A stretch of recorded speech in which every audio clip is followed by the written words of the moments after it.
Muito bem, está aí o trabalho apresentado pelos irmãos Toneto e eu quero só destacar uma fala do Tarcísio, que daqui a pouquinho vai bater um papo com a gente. Aquilo que a gente tem feito e tem dado certo aqui, e a gente quer mostrar para vocês. Essa foi a frase que ele usou agora há pouco nesse vídeo, de mostrar o que o Guzerá IT, e agora também, claro, que Nelore IT, vem fazendo desde 1967 e tem dado certo. Foi uma marca, tem sido uma marca desde então, que busca na tecnologia, na informação, dados, números, resultados, para que não só eles, não só a Fazenda Perfeita União, mas também os seus clientes tenham o mesmo resultado.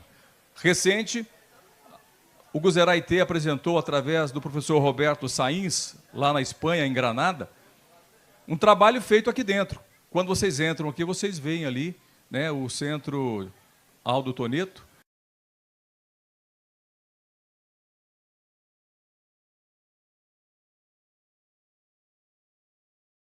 E ao longo de 10 anos veio mostrando uma redução de consumo alimentar. E nós vamos falar sobre isso também durante esses dias e vamos mostrar para vocês. Bom, vamos começar então efetivamente esse dia de campo, mas antes eu gostaria de agradecer os nossos patrocinadores.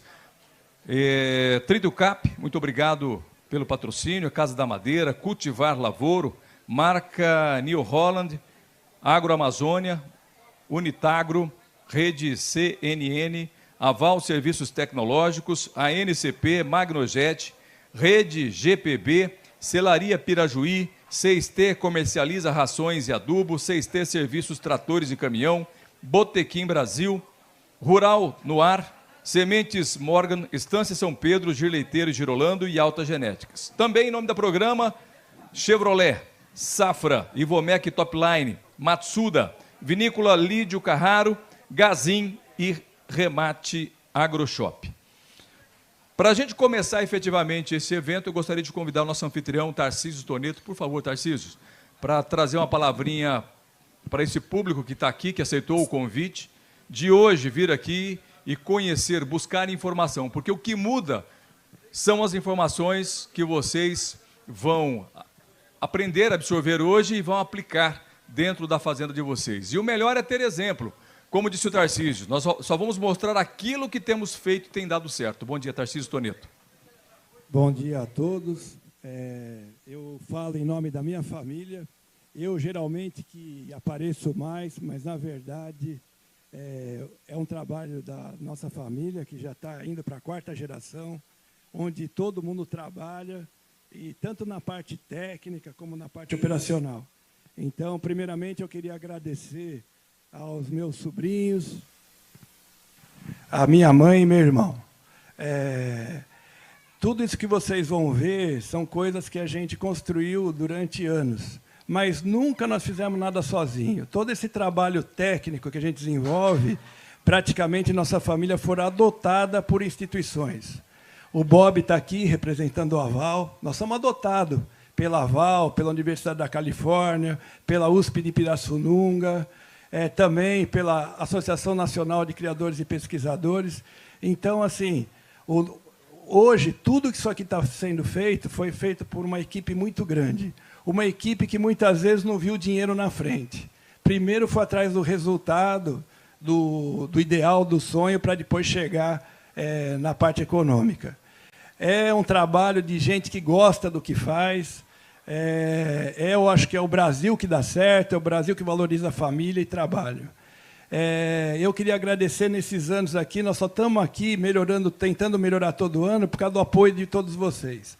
Nós, em momento nenhum, nós não tivemos o apoio dos amigos, dos parceiros. Isso foi uma coisa assim, que foi crucial para a gente chegar onde a gente chegou. E a promessa nossa é sempre, é melhorar sempre. Se Deus quiser, nessa validação aqui do gado e da comida, se Deus quiser, o ano que vem, nós vamos ter mais dados, dados que podem ajudar. O que a gente procura hoje, a gente fala em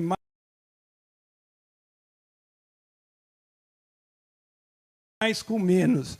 Nós vivemos hoje num país onde nós não temos uma defesa para o nosso setor, nós não temos o valor, muitas vezes, até da própria sociedade, que é obrigada a consumir aquilo que a gente produz, mas está aqui. um exemplo de onde a gente se une, a gente tem que mostrar o que é o agro brasileiro, o que é realmente o agro brasileiro. Existem 2 trabalhos no mundo hoje, certificados, que provam que a gente conseguiu diminuir o consumo dos animais, diminuir o efeito do gás metano, e todo mundo mete a boca no Brasil hoje, mas os 2 trabalhos são do Brasil. São do Brasil. Europa mete o cacete na gente, mas não, os trabalhos são daqui. E lá é muito mais fácil fazer do que aqui. Então, eu vou parar de falar e vou deixar as pessoas que realmente têm informações importantes para passar para vocês. Só meu muito obrigado a todos vocês.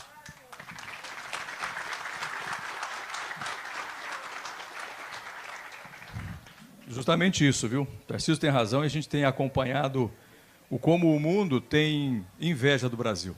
A grande verdade é essa, né? A Europa morre de inveja do Brasil. País tropical como o nosso, um país que tem terras produtivas, né? Tem luminosidade, tem água. Nós temos condição de produzir e ser o grande celeiro do mundo. Ontem, o presidente da República esteve em Campo Grande, lá no JBS, fazendo o lançamento lá da primeira exportação para a China. Né? Independente das nossas convicções, foram habilitados agora 38 novos frigoríficos para exportação à China, passando dessa forma para 145 frigoríficos brasileiros a exportar para a China. Ainda, o consumo interno é maior do que a exportação. É claro que o valor agregado é maior, é melhor, mas o consumo interno ainda é o que demanda para os pecuaristas brasileiros. Eu acredito que a gente está na casa aí de 30% de exportação, Bob, e 70% interno, né? Mais ou menos isso. Ou seja, independente de mandarmos para fora ou não, o brasileiro é um grande consumidor do nosso produto e depende de cada um de nós, que somos produtores rurais, pecuaristas, buscar eficiência produtiva. E é isso que a gente vai trazer para você hoje, como fazer um zebu funcional mais lucrativo e sustentável. Porque ninguém está na atividade para passar tempo ou para brincar. Está ali para ter lucratividade, como qualquer atividade econômica. Ou estou errado? Né? Está todo mundo buscando lucratividade. Agora, como buscar lucratividade, a gente vai descobrir através dos exemplos dos irmãos Toneto, o que eles têm feito ao longo desses 56 anos de seleção, buscado trazer para dentro da fazenda e compartilhar com vocês resultados. Quero convidar o professor Roberto Sainz, o Bob Sainz, para que traga para a gente a primeira palestra de hoje, como fazer um zebu funcional mais lucrativo e sustentável. Você deve estar pensando, é possível? Vamos saber. Bom dia, Roberto. Muito obrigado, Éder. Como sempre, lúcido e conciso nas suas apresentações. Gostaria de agradecer o convite da família Toneto para estar aqui. Para nós sempre é uma alegria compartilhar esse trabalho tão bonito que é feito aqui. A Aval tem parceria com esta família, porque não é só um negócio, não é só uma fazenda, realmente é uma coisa de família que a gente aprecia muito há quase 20 anos, certo? O Tarcísio gentilmente falou que a gente adotou eles, mas eu acho que o contrário é verdadeiro, eles nos adotaram, né? Mas temos uma parceria de muitos anos e muito trabalho sendo feito, sempre visando melhorar, cada vez melhorar os processos, melhorar o gado, melhorar o impacto que vai ter na pecuária. Tá? E com essa visão de futuro, a gente vem identificando desafios e achando soluções. E para nós isso aqui, obviamente, é um projeto comercial, porque afinal de contas a fazenda tem que pagar suas contas, mas também é um campo de prova, é um laboratório que a gente tem, porque muitas vezes a gente enfrenta um desafio e a ciência é o caminho para solucionar os desafios. Acho que todo mundo entende que a gente vive na era do conhecimento e que a ciência pode nos proporcionar muitas soluções, mas às vezes a ciência não está.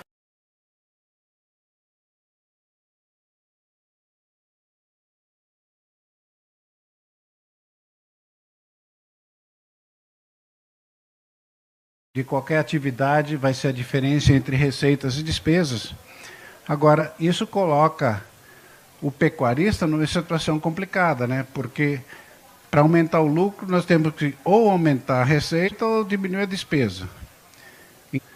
O pecuarista numa situação complicada, né? Porque para aumentar o lucro, nós temos que ou aumentar a receita ou diminuir a despesa. Em termos de receita, temos algum grau de controle sobre isso, né? Dependendo da forma que a gente comercializa os animais, as outras atividades na fazenda, mas, na verdade, o pecuarista é um tomador de preços. Tá? Quem manda é o frigorífico, quem manda é o mercado.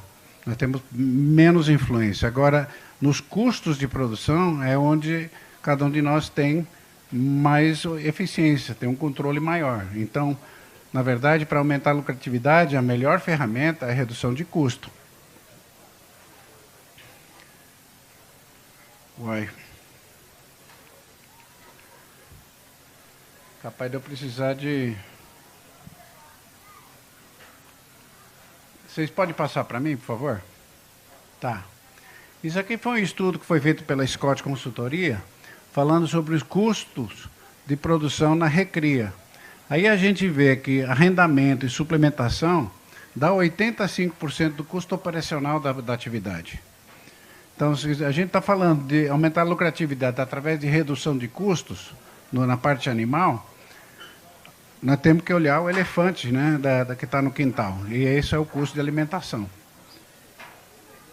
Bom, dentro desse custo de alimentação, isso aqui foi um estudo feito no SDA, com alguns dados que a gente acrescentou aqui do Brasil, do Zebu, mostrando que o custo de alimentação da vaca, 70% mais ou menos, é a mantença da vaca.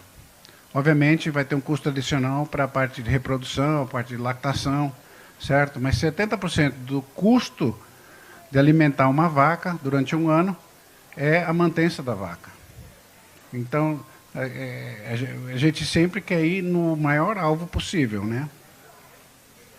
Então, se a alimentação representa 85% do custo de produção, a mantença é 70% do custo de alimentação da vaca. Quer dizer, se a gente resumindo isso aqui, a mantença da vaca representa 50%, metade do custo de alimentação do ciclo completo é só a mantença da vaca. Tá? Bom, vamos falar sobre seleção genética, então, porque, afinal de contas, é a atividade principal em termos da melhoria do rebanho. Faz favor. Tá.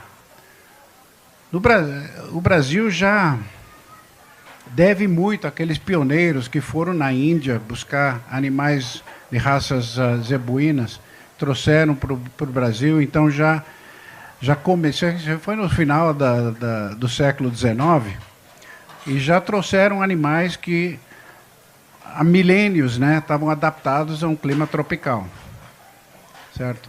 E não pense que isso aí foi sem controvérsia, porque na época teve muita gente que criticava aquela importação. Eu tenho artigos publicados mostrando, falando assim, isso aqui é um absurdo, essas raças indianas vão contaminar as raças europeias que nós temos aqui, porque ainda tinha aquela mentalidade que se era da Europa era bom e se era daqui era ruim. Tá? E isso aí a gente ainda vê essas coisas a Brasil afora. Mas elas vieram, já era um gado adaptado, mas precisava fazer um trabalho de melhoramento, e tem sido feito. O pecuarista brasileiro tem feito um trabalho fantástico, continua fazendo. Basta olhar a evolução das raças zebuínas nos últimos 20 anos, que realmente esse gado foi transformado, né? É visível. Tá? Mas isso é fruto de muito trabalho, muita seleção e muito critério nessas avaliações. Mas nesses anos tem se avaliado muitas características de peso, de reprodução, circunferência, produção de leite, fertilidade.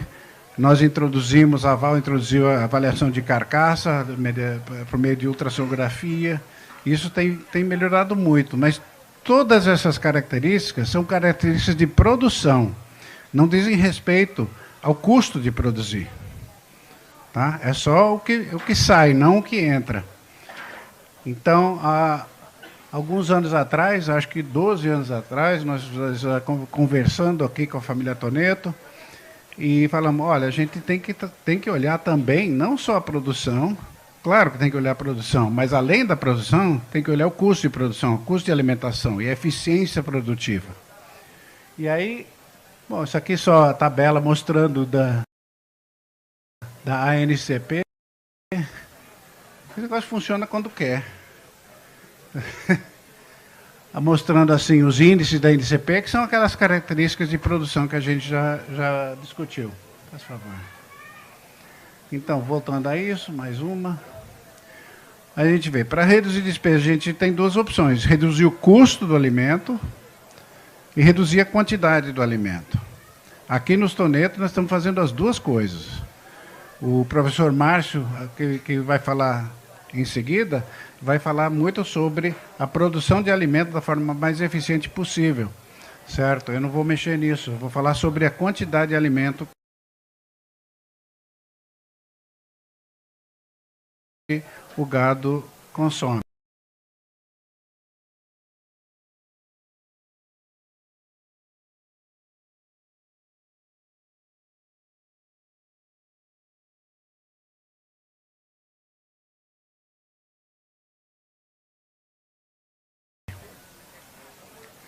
Tá? E aqui uma mensagem muito importante, tá? A gente depende de uma melhoria constante no nosso processo, melhoria no gado, melhoria na comercialização, tá? Mas é impossível medir aquilo que não se mede. Tá?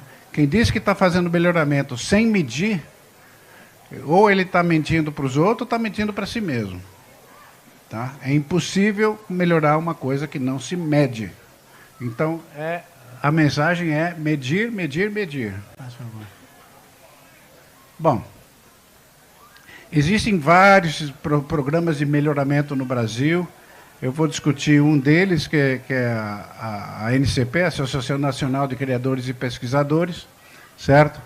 E tudo depende de fluxo de informações, tá? Porque essas avaliações e para gerar informações para a seleção depende de coleta, processamento e análise de informações. Então, tudo começa na fazenda, com a coleta de dados. Esses dados são enviados, são criado registro, é enviado para o programa de melhoramento.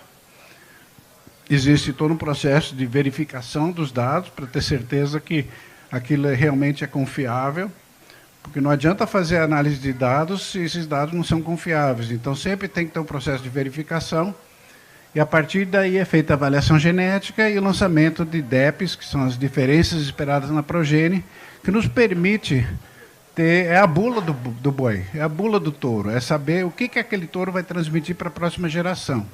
Essas são as DEPs, tanto para touros, para vaca, para as progênies. Tá? E as DEPs elas vão evoluindo ao longo do tempo, né? Porque se o objetivo é um processo de melhoria, a gente tem que acompanhar a evolução ao longo do tempo e das gerações. Certo? E lá, todos os programas lançam sumários de touros, e isso é utilizado, inclusive, pelas centrais de inseminação. Você vai comprar sêmen, vai comprar touro no leilão, nesse próprio leilão, você vai ter aquela bula e vai ter o sumário para a gente fazer essas comparações. Não. Faz favor. Agora, a Aval Serviço Tecnológico é uma empresa privada, formada por esse que vos fala e alguns ex-alunos meus que estão espalhados pelo mundo inteiro, mas nós viemos justamente para apoiar esse processo e fornecer informações confiáveis para os criadores tomarem suas decisões, certo? O fluxo é praticamente igual, só que nós não fazemos avaliação genética, isso é feito pelos programas de melhoramento. Nós fazemos avaliações intra-rebanho, ou seja, o pecuarista vai usar uma bateria de touros, tá? Nós vamos colher informação das progênies, vamos fazer uma avaliação intra-rebanho. É diferente de uma avaliação genética, porque nós vamos ver quais touros, quais reprodutores e quais vacas também deram mais certo no ambiente, no sistema de manejo da própria fazenda. E às vezes o resultado é muito parecido com a DEP e às vezes não. Porque, né, um determinado touro pode ser muito bom aqui no estado de São Paulo, mas lá no Pará a resposta dele é diferente. certo? Então, a avaliação intra-rebanho nos permite fazer essa separação. Tá? Fazemos um ranking, classificação, isso vai no relatório para o pecuarista. Desenvolvemos também, em colaboração com o Stoneto e outros criadores, um índice bioeconômico, olhando as características principais fenotípicas, tá? O que o animal apresenta ali na fazenda, e são classificados, 1, 2, 3, 4 estrelas. Aí mais tarde, depois a gente talvez entre em mais detalhes, mas até agora esse índice tem dado muito certo, os animais de 3, 4 estrelas realmente são superiores. Certo? E vamos acompanhando os resultados ao longo do tempo. Seleção genética não é um trabalho que a gente faz uma vez, ou 2 vezes, ou um ano. Isso é coisa de anos. Aqui a gente está trabalhando junto há quase 20 anos. Tá? E o resultado vem acumulando, ele é cumulativo e é permanente. E a gente acompanha isso ao longo do tempo. Bom. Mais um. Tá, eu acho que eu vou pular rapidamente aqui, mas todos nós sabemos, estamos aqui na Fazenda Perfeita União, aqui perto de Bauru. Tá? Aqui diz que está na 3ª, mas já está nascendo a 4ª geração, então nós estamos na 4ª geração da família, na atividade, focado em Guzerá e Nelore, principalmente em viabilidade econômica.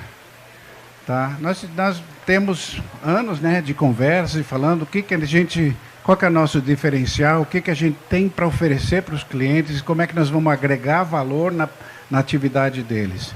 E agregar valor é o seguinte, você tem um reprodutor que vai aumentar a sua rentabilidade.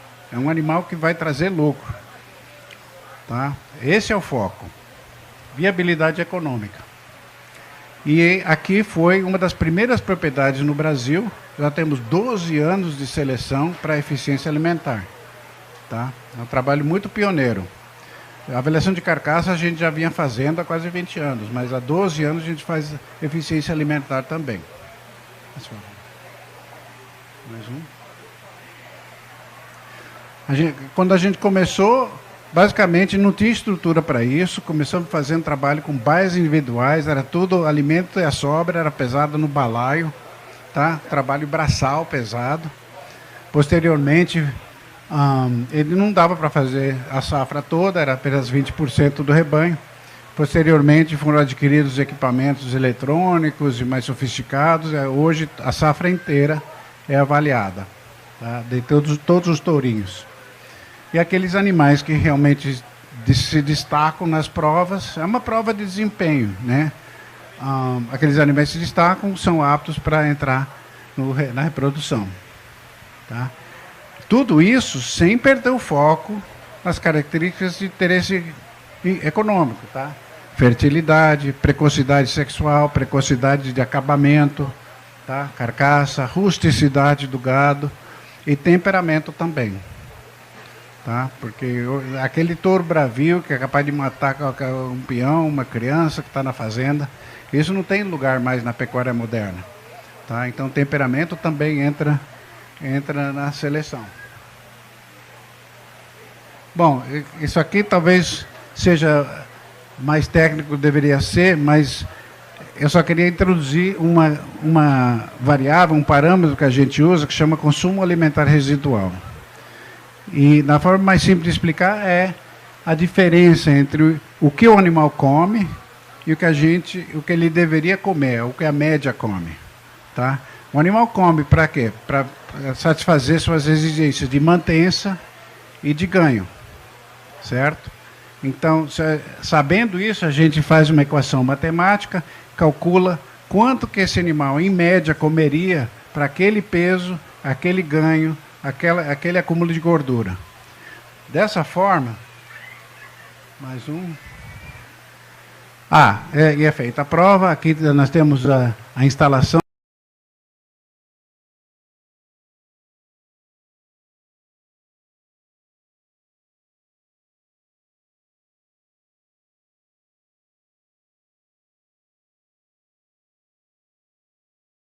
Abaixo da linha, ele comeu menos do que se esperaria para aquele peso, aquele ganho, aquele acabamento. Esse é o animal mais eficiente.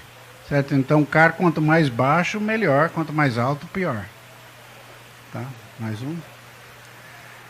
E aqui mostrar, vocês já viram alguns desses gráficos mostrando aqui, por exemplo. E aqui mostrar, vocês já viram alguns desses gráficos mostrando aqui, por exemplo, a DEP para peso aos 120 dias, que é um bom indicador da habilidade materna da vaca, tá? Porque nessa idade o bezerro depende principalmente do leite para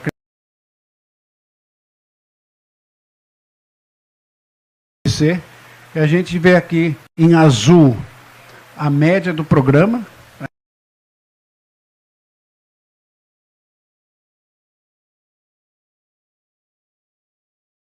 NCP, que é a média da raça Guzerá, em vermelho os dados ano após ano do Guzerá IT.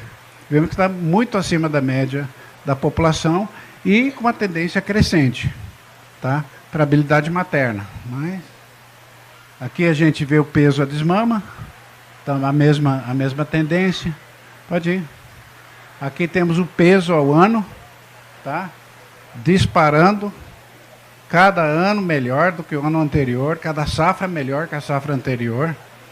Tá? E é isso que a gente quer observar, um bom problema de melhoramento. Mais um.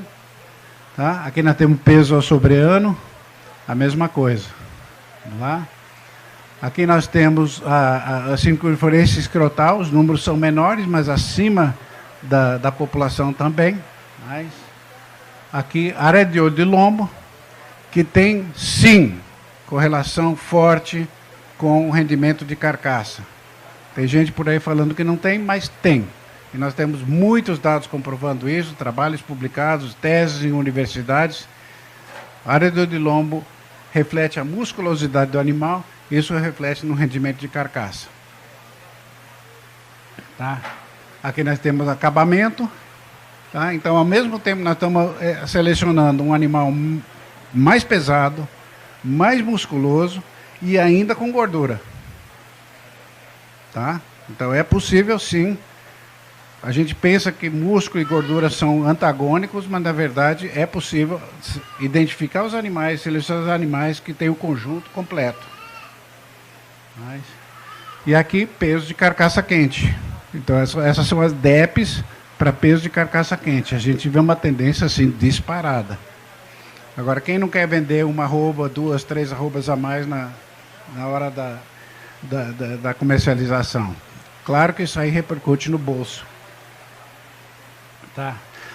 Ao mesmo tempo, reduzindo, mantendo o intervalo, a idade ao primeiro parto mais baixa. Ou seja, nós estamos produzindo novilhas que vão emprenhar mais cedo, vão parir com 2 anos em vez de 3 anos. Certo? E isso também tem um impacto brutal, não sei se o professor Márcio vai conversar sobre isso, a gente estava conversando ontem à noite, mas essa idade do primeiro parto é muito fundamental, porque a bezerra nasce, ela já nasce com dívida, ela já está me devendo R$900, e a cada ano que passa, ela acumula mais dívida. É só quando ela for desmamar o primeiro bezerro que ela começa a pagar essa dívida, mas vai ter que desmamar 2 ou 3 até pagar. Tá? Até então, ela está na dívida, está me devendo dinheiro, não me deixou um centavo. Tá? Então, a idade ao primeiro parto é muito importante e a gente vê que tem essa redução em relação à raça. Aqui a gente vê o índice global de mérito genético total, que reflete todas essas outras características. A gente vê também uma tendência explosiva, que é aumentar o mérito genético total. Agora, quanto ao nosso índice fenotípico, nós fizemos contas muito cuidadosas, calculando o peso econômico de cada característica. O peso tem um peso muito grande, né? Porque, obviamente, nós vendemos arrobas, mas também entra perímetro escrotal, eficiência alimentar é 25%, acabamento e área de olho de lombo. Tudo isso entra no nosso índice. Tá vendo? Tá? Quando a gente compara esses animais de 1, 2, 3, 4 estrelas, a gente calcula aqui também, em cada prova, a margem de cada arroba produzida, certo? A diferença entre a receita e a despesa, tá? A gente vê que esses animais de 4 estrelas e de 3 estrelas são muito mais lucrativos em termos da margem de cada arroba do que os animais de 1 estrela. Tá? Então, realmente, é um índice bioeconômico que reflete a rentabilidade do animal. Então, agora, eu comecei falando de custo de alimentação e falei, tem que tomar cuidado onde é que eu fico, senão dá coisa. Falando sobre a mantença das vacas. Quando a gente seleciona para eficiência alimentar, eu já fiz 30 anos de pesquisa em cima disso. Será que o animal mais eficiente, ele tem um processo mais de digestão mais eficiente? Peraí, se eu venho para cá. Acho que aqui é melhor, né? Tá. Será que esse animal extrai mais nutrientes da dieta? Será que ele tem uma conversão melhor? O que é? Chegamos na conclusão de que o que realmente afeta a eficiência alimentar é a mantença do animal. O animal que tem uma mantença mais baixa é mais eficiente. Faz sentido, porque o animal está gastando menos energia para se manter, sobra mais energia da dieta para produzir. Certo? É assim que funciona. O que a gente vê aqui, em 12 anos de seleção, uma queda, ano a ano, né? Obviamente tem umas flutuações, mas ano a ano a gente vê uma redução na mantença dos animais. Tá? E essa é uma redução permanente. Agora, eu não estou muito preocupado com o animal que está na terminação, se a mantença dele é mais alta ou mais baixa. A minha preocupação é a filha dele. A vaca que vai ficar no rebanho vai ficar 10, 12, 15 anos comendo todo dia. Se ela tem uma mantença mais baixa, você vai responder por 40%, 50% do meu custo de alimentação. Tá? Então, esse é o parâmetro que me interessa. E a gente vê essa redução, ano a ano, fazendo essa seleção para eficiência na mantença da vaca. Mais um. Nós estamos publicando agora esse ano, um trabalho, uma revista científica internacional. Nós fizemos uma avaliação genética desse parâmetro de mantença. E tem uma heredabilidade de 19%. Tá? Então, é uma característica que se transmite geneticamente e podemos fazer seleção em cima dela. Tá? E quando a gente acompanha a lucratividade, aqui em termos de margem arroba, vemos um aumento ano a ano também. Tá? Em 12 anos, nós aumentamos a margem arroba 40%. Olha só, 40% mais de lucro por animal. Vamos lá. Bom, vou mudar de marcha um pouquinho, tá? Na última COP, que é a reunião, o encontro internacional sobre mudanças climáticas, o Brasil fez um compromisso, agora é um compromisso do Estado brasileiro, de reduzir a emissão de metano do país em 30%. Tá? 30%. Não estamos falando de pegada de carbono, porque pegada de carbono é CO2. A gente pode fazer isso reduzindo a energia fóssil, o uso de petróleo, reduzindo o desmatamento. Tem uma série de coisas que a gente pode fazer para reduzir a pegada de carbono. Mas não, isso aqui é específico para metano. Tá? Mais um. De onde vem esse metano? Essa proporção aqui, 53% que está em vermelho, é fermentação entérica. Vem do rumen do bovino. Tá? Então, mais ou menos metade da emissão de metano do país está saindo da barriga das vacas e do gado.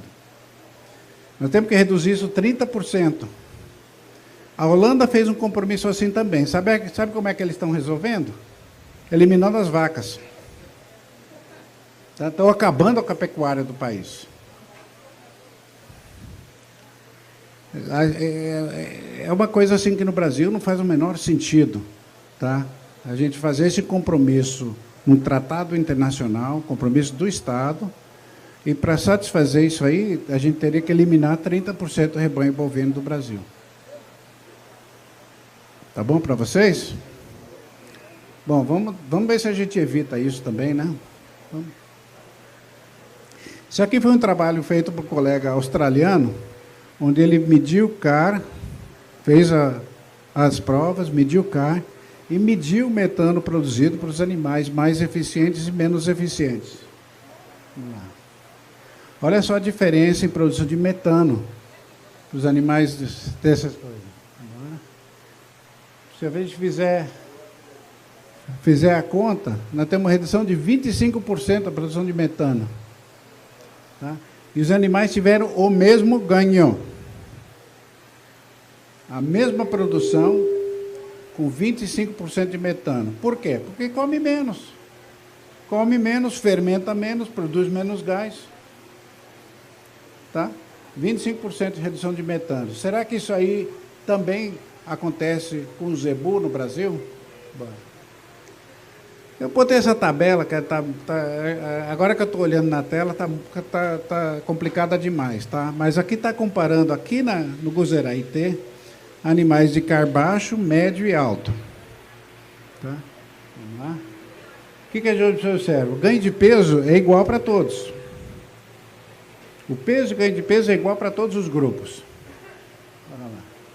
Agora, a ingestão de matéria seca do grupo menos eficiente foi de 10 quilos, menos eficiente 8,7.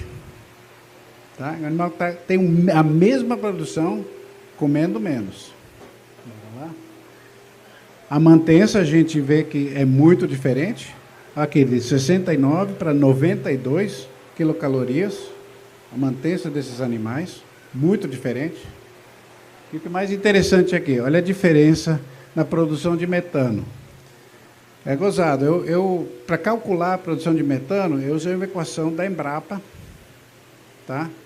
Ontem à noite, tomando cerveja, eu descobri que o professor Márcio que gerou essa equação. Eu não sabia. Ele que fez o experimento, medindo a produção de metano, esses dados foram usados para fazer a equação que a gente usa aqui. Tá? Então, se tiver pergunta sobre esses dados, pode perguntar para ele, não para mim. Eu só faço a modelagem.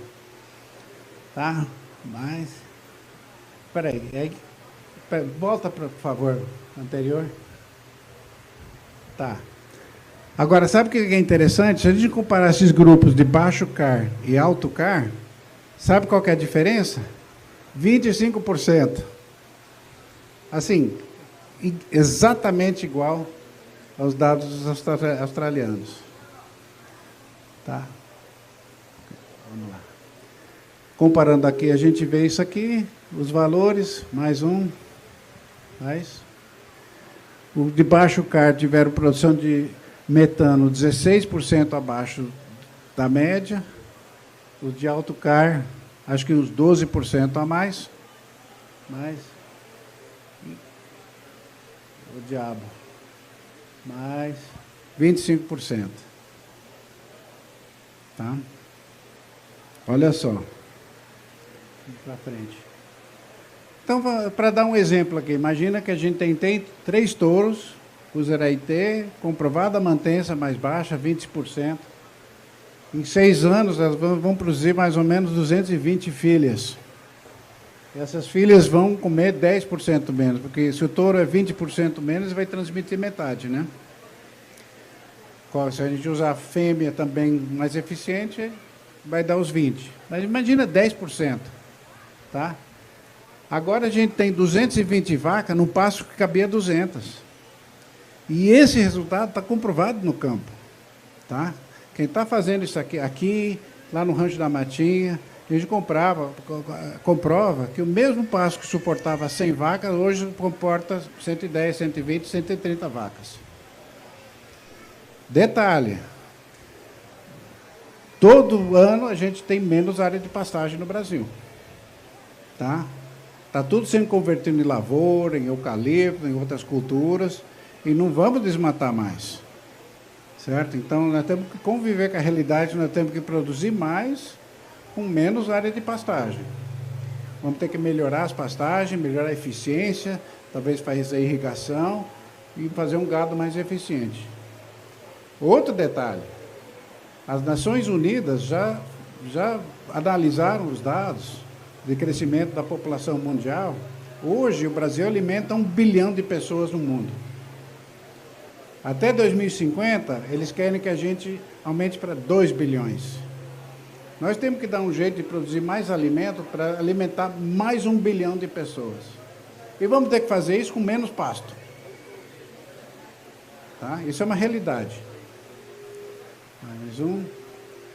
Então, não só estamos melhorando a eficiência da produção, mas com menos impacto ambiental, menos pegada de carbono. Tá? É um ganha, ganha, ganha. Todo mundo sai ganhando. Tá? Sem perder aquele processo contínuo de melhorar a precocidade, melhorar a fertilidade, melhorar a qualidade de carcaça, melhorar ganho em peso, tá? E com uma excelente carcaça. Mais um. Bom, talvez eu já tenha ultrapassado o tempo, só queria falar o seguinte: nós temos variação genética para eficiência, temos herdabilidade, temos resultado comprovado, tá? Selecionando animais mais eficientes, estamos reduzindo a exigência de manutenção do rebanho, tá? Esses animais emitem menos metano, tem uma pegada de carbono favorável. Resultado é o quê? É um animal que é mais lucrativo, mais eficiente, com menor impacto ambiental. Mas eu não posso entrar em detalhes aqui, porque nós ainda estamos coletando e analisando dados, mas além, como se tudo isso fosse pouco, os tonetos, que são meio malucos igual a gente, decidiram fazer um trabalho também com a qualidade da carne. Então, todo ano nós estamos abatendo animais, tá? Das linhagens de Guzerá, linhagem de Nelores, os cruzamentos, levando para o frigorífico, matando, coletando amostras. Fizemos uma parceria com o professor Bento Ferraz, da USP, aqui em Pirassununga, usando o laboratório de carne ali. Estamos medindo maciez da carne de todos esses animais dessas linhagens, tá? Para a gente toda vez está melhorando. Hoje em dia, nós estamos exportando cada vez mais carne, não só para a China, mas para os Estados Unidos também, viu, Éder? Tá? Os Estados Unidos está comprando cada vez mais carne in natura do Brasil. Só que o americano é muito exigente com qualidade. Tá? Ele não quer carne dura, não quer carne que não vai satisfazer o paladar americano. Então, o Brasil, além de produzir mais com menos, tem que produzir melhor. E aqui nós estamos investindo também para fazer essa variação de carne. Vamos lá. Aqui tem uma foto do meu ex-aluno e colega naval, o Yuri Fajala, professor Bento, aqui à direita, as carcaças aqui no Fiburdog, laboratório de carne lá na USP, fazendo todas essas avaliações. Tá? Então, em breve nós vamos ter resultado muito interessante para apresentar para a sociedade e para os senhores. Então, tudo que a gente tem falado são características que têm um fundo genético, que são possíveis de selecionar, tá? Mas tem muitas características para a gente olhar, né? O equilíbrio é fundamental. Aquilo que o Felipe falou no vídeo é a mais pura verdade, tá?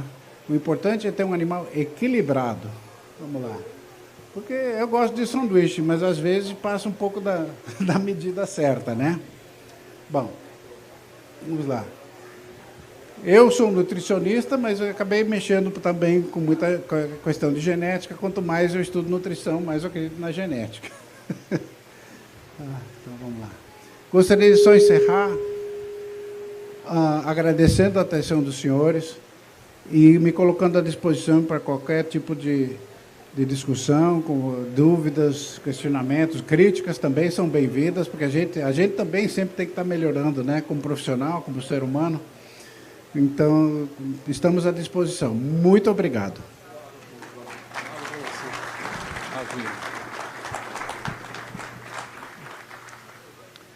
Bom, o Roberto já colocou-se à disposição para quem quer fazer perguntas, quem tem dúvidas. Só levantar a mão, eu levo o microfone e você pode fazer a sua pergunta, aproveitando o Bob. Isso, tem uma pergunta ali. Eu gostaria que vocês se apresentassem, né, falar o nome de vocês, de onde vocês são, para que a gente possa conhecê-los também. Laércio Munhoz Manzão, da organização da Feira Agropecuária de Tupã. Sindicato Rural.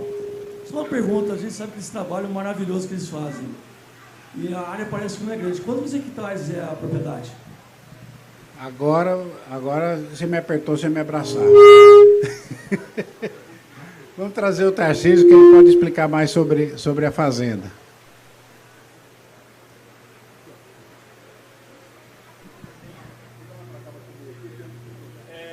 308 hectares. E 76 hectares não é pasto. Tem uma parte de reserva, né? E nós plantamos aqui 60 hectares de milheiro por ano, que vai ser abordado na próxima palestra. Mas tem vezes, depende do ano, nós chegamos a plantar 4 vezes na mesma área. E daí depois, no outro ano, já reforma e faz o pasto. Planta o milheto, com o capim, corta, e daí já o pasto fica formado. E a gente vende silagem. Inclusive a 6T comercializa ali, quem precisa de silagem, nós também comercializamos silagem. Quem vê esse trabalho todo, fica pensando que é um latifúndio, né?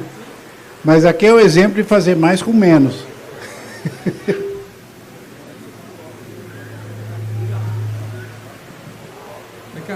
Eu voltei.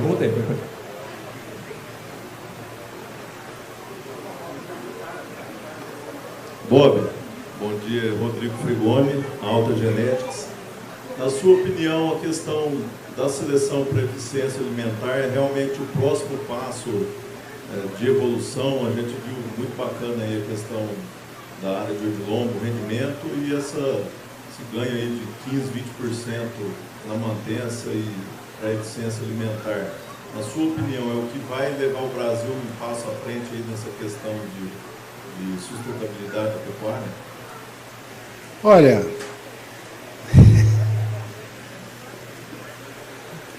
a pecuária brasileira, ela é um reflexo da sociedade brasileira, tá?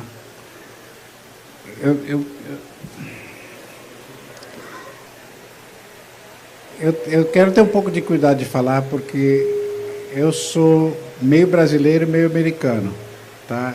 Então, às vezes, eu olho as coisas com um olhar um pouco de fora. Mas, assim, a minha residência é no Texas, dos Estados Unidos, é um lugar maravilhoso. Todo mundo deve ir lá visitar e conhecer, tá? Mas eu estou no Brasil e eu trabalho no Brasil por amor. Eu amo este país. Não sou nativo brasileiro, mas eu tenho amor pelo país. Então, quando eu falo alguma coisa, quero que vocês entendam que eu falo com amor. O Brasil é um país que ainda sofre muita desigualdade econômica, social, em todos os sentidos. A pecuária não é diferente. Nós temos exemplos de ponta aqui de uma pecuária moderna, excelente, extremamente produtiva, extremamente eficiente. Mas na outra ponta, nós temos uma pecuária muito atrasada. Tá? O professor Márcio me falou ontem à noite que a média de reprodução no Brasil está em torno de 50%. A taxa de desfrute é muito baixa. Tá? Então, o que isso ocorre? De nada adianta ter uma ponta que é eficiente, que é maravilhosa, que é produtiva, certo? Se na outra ponta nós temos uma vaca que pare a cada 3 anos.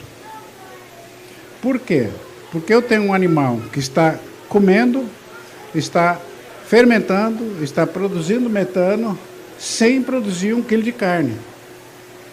Então, para aumentar a sustentabilidade e também a rentabilidade da pecuária brasileira como um todo, nós temos que dar um jeito de puxar aquela ponta para o século XXI. Certo? Claro que essa ponta aqui tem que continuar avançando, mas não podemos deixar o resto para trás. Tá? Então, isso aí eu não sei de onde vem, se é endógeno, se é o próprio criador que tem que melhorar, se tem que ser um programa de Estado, mas em termos da sustentabilidade da pecuária como um todo, enquanto a gente não melhorar essa ponta menos eficiente, menos produtiva, nós não vamos chegar lá. Tá? Então, assim, eu tenho um certo constrangimento de fazer críticas, né, a um setor que é tão importante para a nação, mas eu acho que a gente tem que ter um olhar no espelho e falar, nós podemos fazer muito melhor.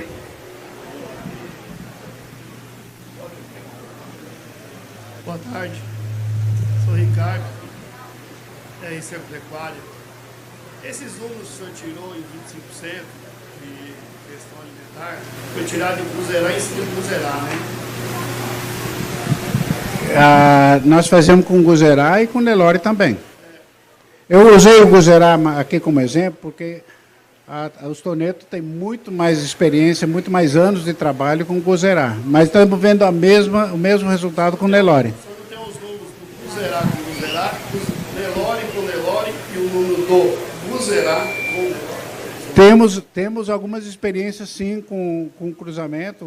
Os Toneto vem fazendo esse cruzamento há muitos anos. E é um animal extremamente produtivo e de excelente carcaça. Você tem uns bons números para apresentar. Só o Nelore, só o Cruzeirar e os dois juntos. Excelente sugestão. Vamos trabalhar isso sim. Obrigado. Mais alguém? Mais alguma pergunta? Beleza? Tranquilo? Nós temos mais uma palestra ainda. O professor Márcio Pedreira também tem a sua palestra. Bob, por enquanto, obrigado. Viu? Por enquanto. Tá bom, obrigado. Gente, vamos aplaudir o Roberto Sainz. Porque não é sempre que a gente tem a oportunidade de ter uma sumidade como o Roberto Sainz falando, né, trazendo para a gente informações de um trabalho que vem sendo feito e que é reconhecido internacionalmente. Viu? Como eu disse no começo, esse trabalho dele apresentado lá na Espanha chamou a atenção do mundo por conta de várias questões. Em especial essa questão do metano, né, da questão ambiental e também da redução do consumo alimentar, que influencia, claro, que no metano.